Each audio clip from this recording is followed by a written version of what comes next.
7 वर्ष भयो कहाँ गएको फर्केको छैन। लड्नु दिदी अनि कसको खुट्टाको जल खानु भएको छ त? खसीको खुट्टाको खाएको छु।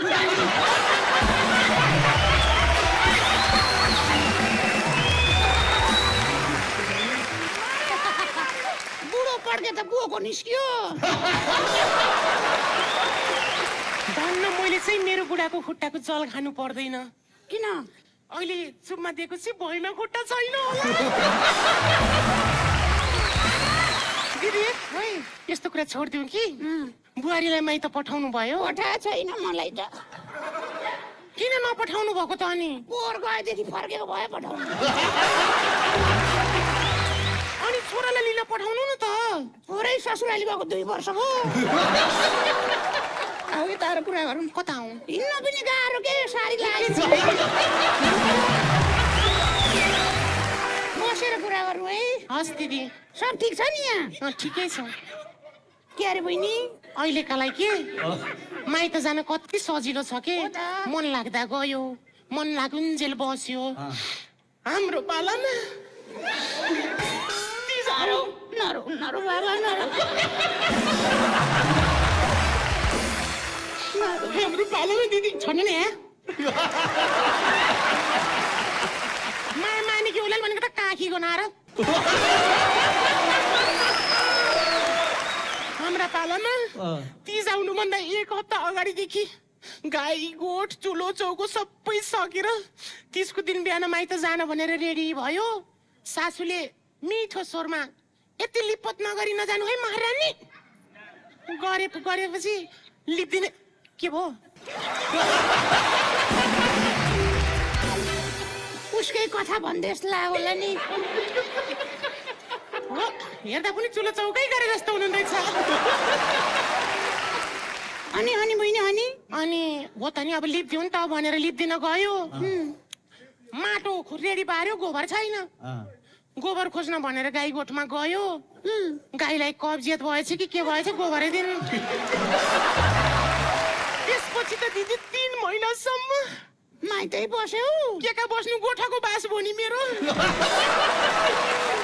कठै बरा तिम्रो त सामान्य भयो बहिनी। हजुर मेरो त 1 साल तीजमा ए माइत जानु पर्यो तीजमा भनेर के दिपा। हजुर तिमीलाई त के थाहा छ र? तिमी त कहाँ मलाई नै यता पनि थाहा छैन। अब यता फर्केर भनौँ भने यता भन्छ नि बढी थाहा छैन।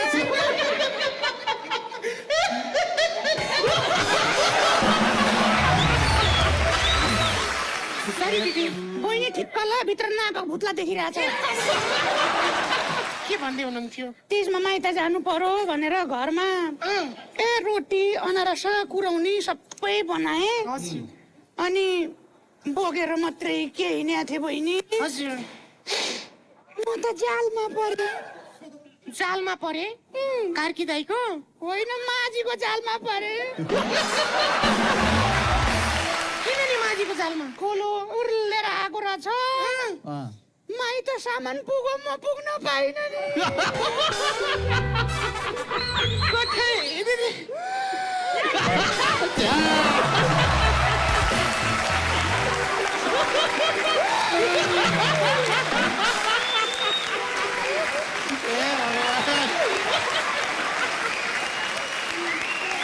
अहिले पनि दिदी तीज नै अर्कै भइसकेछ के दिपा? हो त तीज नै अर्कै। पहिला त तीजमा दुःख थियो, गाह्रो थियो नि त।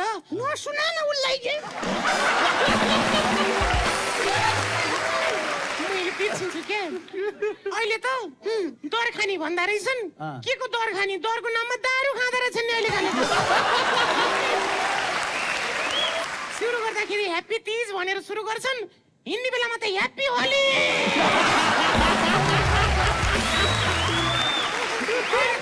भन्दा भने जस्तो हुन्छ। अहिले त तीज त सङ्गिने छु जस्तो भयो। के भनेको बहिनी? सुरु भएछ 3 महिनासम्म सकिने नामै लिँदैन भने। हो फेरि हो क्या फेरि कति तीज भयो। वाडाको तीज, टोलको तीज, गाउँको तीज, रातो साडी लाउनेको फाल्टु तीज, हरियो साडी लाउनेको फाल्टु तीज, 40 वर्षभन्दा माथिको फाल्टु तीज, 2टा बच्चा हुने आमाहरूको फाल्टु तीज।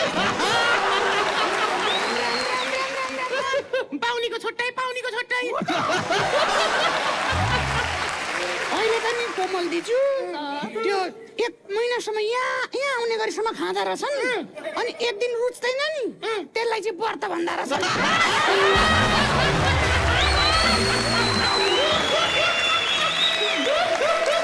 हामी पहिले केही भन्यो भने सासूले भक्क हान्दिन् अहिलेको त रेस्टुरेन्ट गएर हुक हान्दा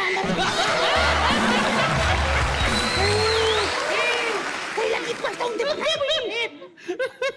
पहिला के कोमल दिदी गीत के पहिला त नाचेर साथ दिनु ल दिदी म अब नाच्दिन म ए हस् हस् हेर त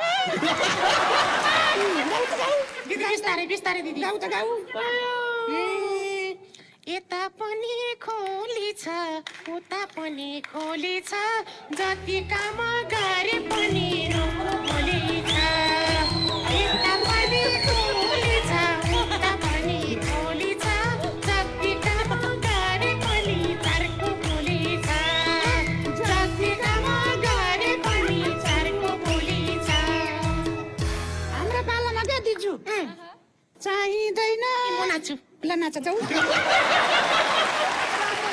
पालोमा छ त चाहिँदैन छिटो पक्न भित्र कटु देखिसक्यो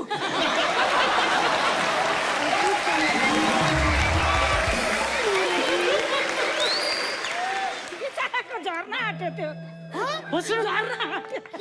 झर्दैन नाच्ने हो उसको भित्र छ क्या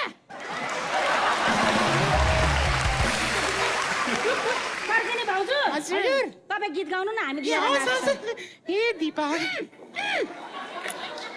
सुन है हस् चाहिँदैन टिका पोते चाहिँदैन रिबन नपढेका चेलीको अन्धो जीवन नपढेका चेलीको अन्धो जीवन नपढेका चेलीको अन्धो जीवन चाहिँदैन टिका पोते चाहिँदैन रिबन नपढेका चेलीको अन्धो जीवन भयो होला भयो अहिले फुस्किन्छ बस ल भाउजू अब हामी तिमी पनि धेर नउफ्र तिम्रो नि झर्छ जाऊ